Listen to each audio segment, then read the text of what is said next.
Lahat ng tawanan, lahat ng iyong all-time hit. Number 1 sa Mega Manila, nationwide pa. Broadcasting from TGON, TVH Group of Networks. Dito lang sa inyong iisang himpilan.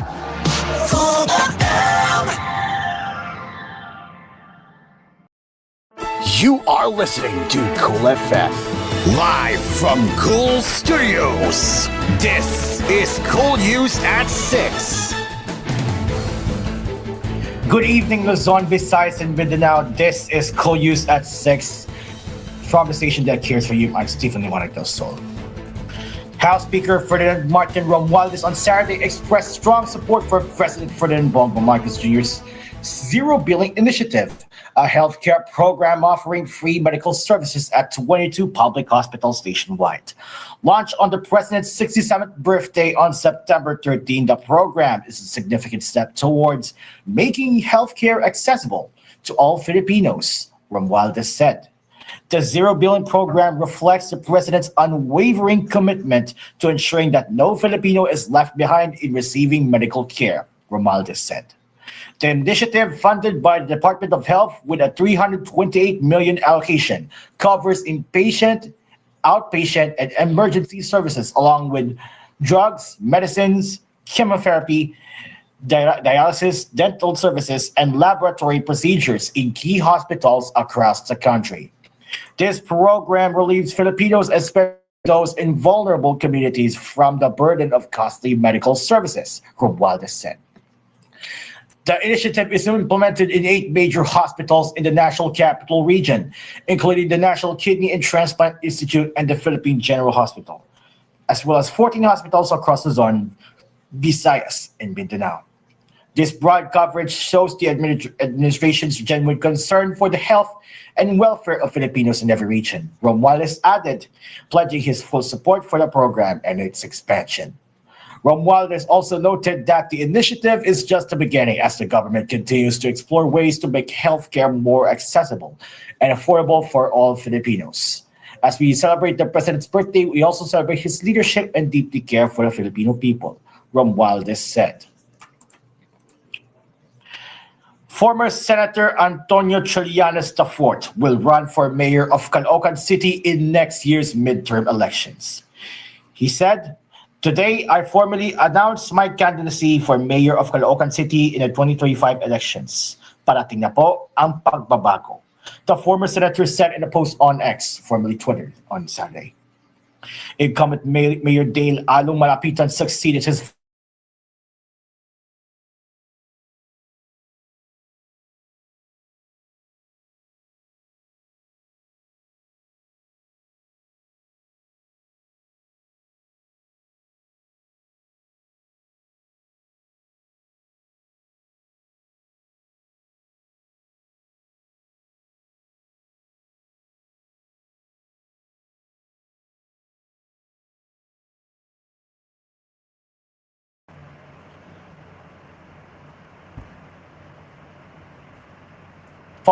Hello. The Philippine Insurance Corporation in Eastern Visayas has reported a significant increase in payments to healthcare facilities due to a surge in dengue cases in Region 8. PhilHealth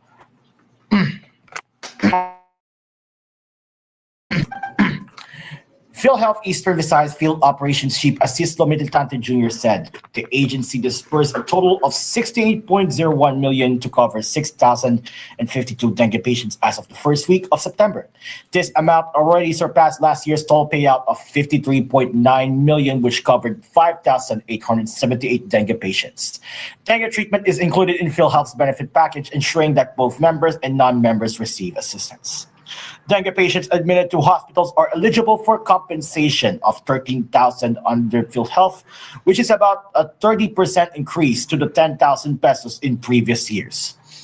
Militante said in an interview on September 10, dengue has been part of the PhilHealth package, provided that the patients are confined in a health facility. As of August 30, the Department of Health reported 10,807 dengue cases in Eastern Visayas, representing a 297% increase compared to the 2,723 cases reported over the same period last year. The cities of Mok in Leyte and Catbalogan in Calbayog, both in Samar, earlier declared a state of calamity due to the rise in dengue cases in their respective localities.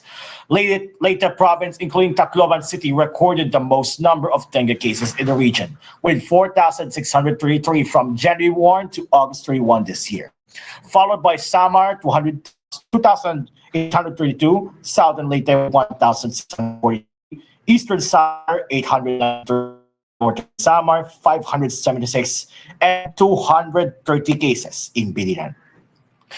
The province of Samar has the highest number of dengue-related deaths with 11, followed by Leyte with 5, Eastern Samar, 3 cases, and two from Northern Samar, and 1 from Southern Leyte. No fatality was recorded in Biliran.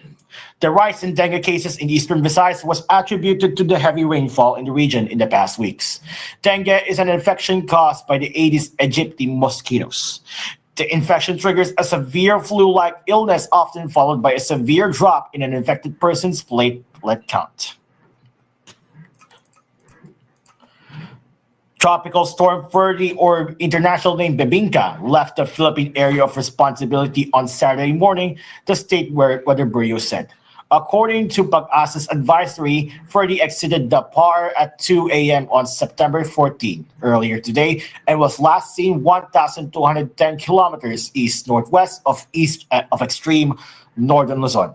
Bebinca entered the PAR at 6 p.m. on Friday and given the local name Ferdy, which maximum sustained winds of 85 kilometers per hour with gustiness of up to 105 kilometers per hour based on Pag-asa's latest tracking. However, even if Ferdy left the Philippine area of responsibility, the state weather agency said its trough or extension in the southwest monsoon, locally termed habagat, will still bring to certain portions in the Philippines. According to Pag-asa weather specialist Daniel James Villamil, although it is now outside the Philippine area of responsibility, our latest satellite images show thick cloud formations covering a large part of our country. This is the continued effect of the southwest monsoon or habagat being pulled by the storm. Pag-asa said the southwest monsoon will bring rains over Mimaropa, Western Visayas, Negros Occidental, Bicol region, and the rest of Negros Island region on Saturday. Cloudy skies with scattered rains and thunderstorms may also be expected over Metro Manila, the rest of Visayas, Zamboanga Peninsula, Bangsamoro Autonomous Region in Muslim Mindanao, Sorsogon, Caraga, Northern Mindanao, Calabarzon, Zambales, and Bataan, due to the southwest monsoon. The southwest monsoon will likewise bring partly cloudy to cloudy skies, with isolated rain showers or thunderstorms to the west of Mindanao as Ferdy's extension to the rest of Luzon. Pag-asa did not raise any gale warnings over any part of the country's seaboards for Saturday. Coming up on koolNews at 6, Manila Water invites nature lovers to savor the outdoors at La Mesa Eco Park. Securities and Exchange Commission has warned the public against impersonators of the Philippine Investment Funds Association. And on the showbiz news, SB19 Stel and Pablo admit undergoing surgical enhancements, while Chris Aquino's Philippine return delights most of our fans. We will return after a short break. It is now 6:08 p.m. Philippine Standard Time.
6:16 p.m. Philippine Standard Time, and you're still with us on koolNews at 6. Senator Rista Hontiveros on Saturday slammed the motion of Kingdom of Jesus Christ leader Apollo Kibuloy to be placed under hospital arrest in Davao City. It is not a smoke alarm.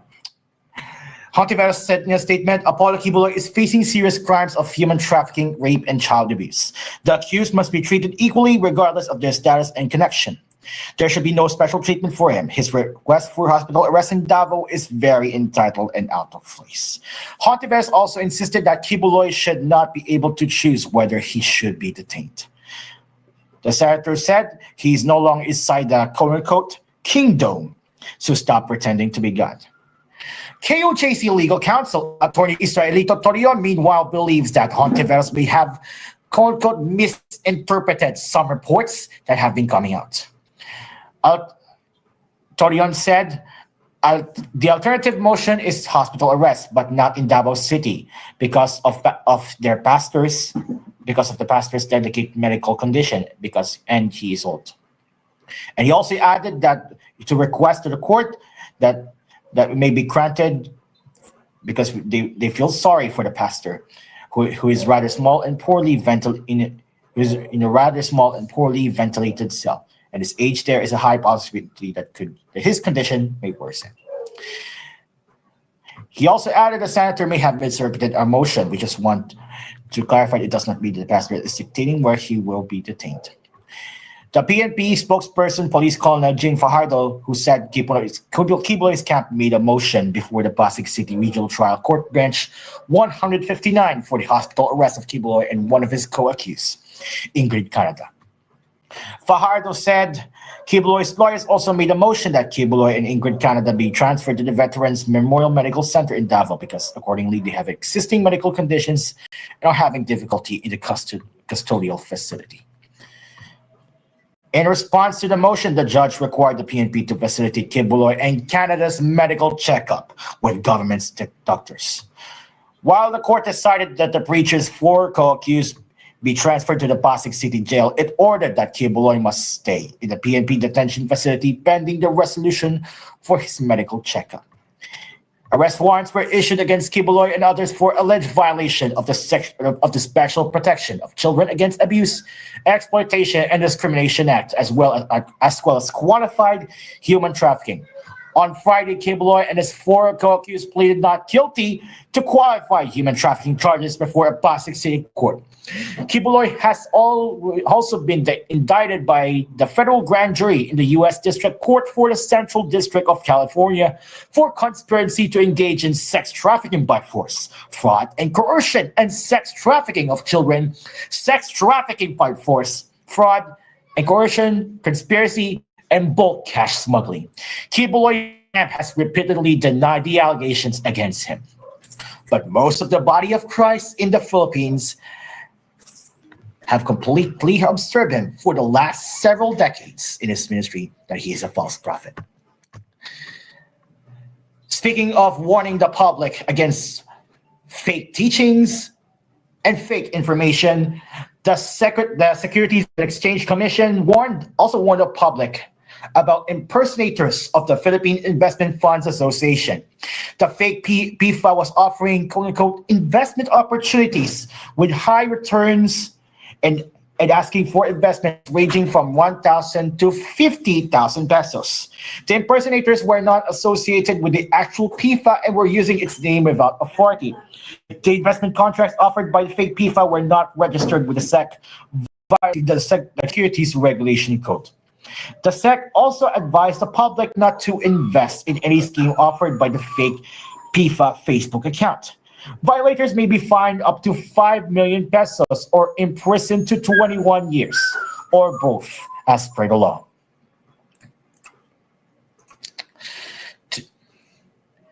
Earlier today marks another historic day at the Aquino International Airport, and it's 3 decades in the making. The privatization of the operations and maintenance of the country's main gateway has finally started following the takeover today of UNAIA Infrastructure Corporation, the chosen private concessionaire by the government to do the Herculean task of modernizing and expanding the decongested airport. NNIC, a consortium led by the San Miguel Corporation, is set to increase the annual terminal capacity from 35 million passengers to 62 million within 4 to 5 years of its concession period. Within the first 3 to 12 months of the San Miguel's group takes over, it will install new toilets and refurbish existing comfort rooms, place additional seating capacity, install more air conditioning units, and enable reliable high-speed internet. Other plans in the short term include improved retail and food and beverage experience, power redundancy, repair of existing wall escalators and elevators, upgrading of X-ray machines, and road expansion to terminal. The consortium will also upgrade the baggage handling system, place updated self-check-in and self-bag drop counters, and double the capacity of car parking. Along with these, the group also intends to gradually implement the terminal reassignment in order to improve the efficiency of runway use, allowing the airport to accommodate more flights. Ramon Ang said, the SMEC chairs earlier, it is an exciting time because we are about to make history. We can begin the work of modernizing our airport and giving Filipino people the world-class facility they deserve.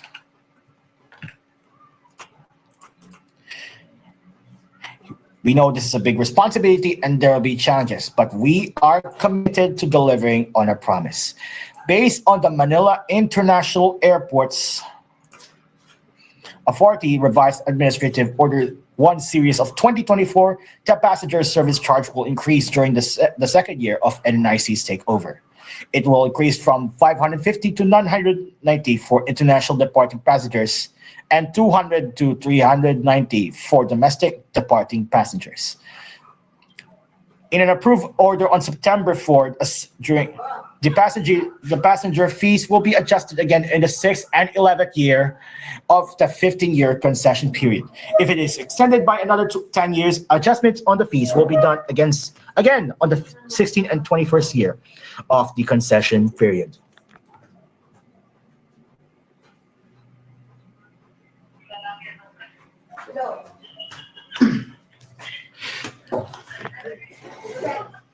Okay. You're still here with us on koolNews at 6. La Mesa Eco Park, located in Quezon City, is a nature reserve promoting the public appreciation for nature and watershed protection. Recently, Manila Water invites all of its nature lovers to savor the outdoors here in the said Quezon City Eco Park. The park offers outdoor activities such as wall climbing, rappelling, paintball games, and archery tag. It is open to 1,000 daily guests with free entrance for Quezon City residents and a minimal fee for non-residents. The park is suitable for company team building seminars and offers guided eco-tours, bird watching activities, and a food park. Prior coordination is required for photo and video shoots, and the park's management aims to contribute to UN SDGs. You may also visit the ManilaWaterFoundation.org, and QC residents should bring a government ID or a Q citizen card for a free entrance. We now proceed to the showbiz news. Hero and Pablo of SB19 admitted that they have undergone surgical enhancements, which they said is a way to boost one's confidence. The Dos gave a straight yes on Fast Talk with Boy Bunda on Friday, September 13, when asked if they had ever undergone any surgical procedures. Stel admitted that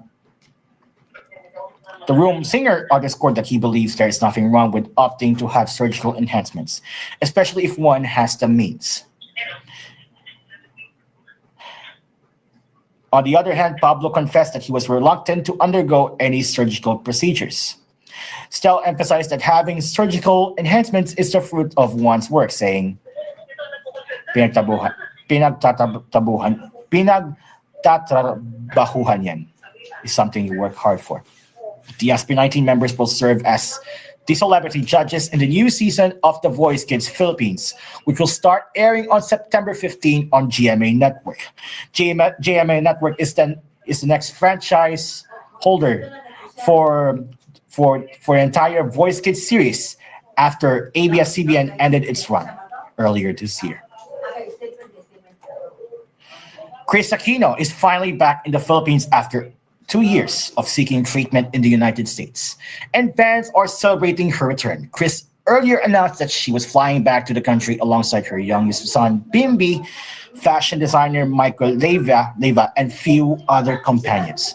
While the queen of all media has yet to share about her arrival, Leva shared a video taken from the airport indicating that they have landed in the Philippines.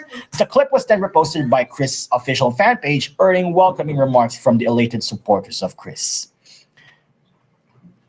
Chris, who has been diagnosed with 6 autoimmune diseases, earlier disclosed that her decision to return to the Philippines was motivated by her upcoming medical treatment. Chris underscored that she needs the encouragement and unwavering faith of her sisters, cousins, closest friends, and medical team. She said, sadly, what was the battle to improve my health is now the struggle to protect my vital organs. This is now the fight of my life. But despite this, Chris Aquino declared, the queen of all media, bawal sumuko, tuloy ang laban.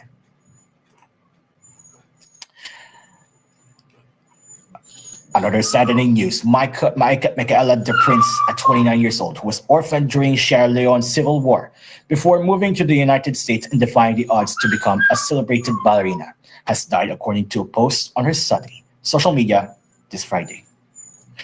With pain in our hearts, we share the loss of star ballerina Micaela Mabinti de Prince, whose artistry touched countless hearts and whose spirit inspired many, leaving an indelible mark on the world of ballet and beyond, said a statement posted by her team on Instagram and Facebook, confirming the news. The Dance Theater of Harlem wrote on X that the Prince was an activist and humanitarian, advocating for children affected by conflict and violence. She served as an ambassador for World Child Holland and hosted her gala, Dare to Dream, dedicated to promoting the well-being and mental health of children living in war zones. The prince, abandoned by her uncle during the West African nation's brutal civil war, faced neglect in an orphanage as she suffered from the skin disorder vitiligo. The prince's story was made into a documentary, First Position. She also appeared in Lemonade, Beyonce's 2016 Intertwined film, an album that delves into the experience of African American women. A somber reminder from the preacher, Paul Washer. One of the greatest distinguishing marks of a false prophet is that he will always tell you what you want to hear. Once again, that was from Paul Washer. To our kalamaos out there, repent and believe in the gospel. It is now a minute before 6:30 p.m. I'm Stephen Nuwano Gasol. Catch us up later for the primetime edition later at 9 p.m. Philippine Standard Time on koolNews Primetime. I'm Stephen Nuwano del Sol. This is koolNews at 6. Good night and God bless the Philippines.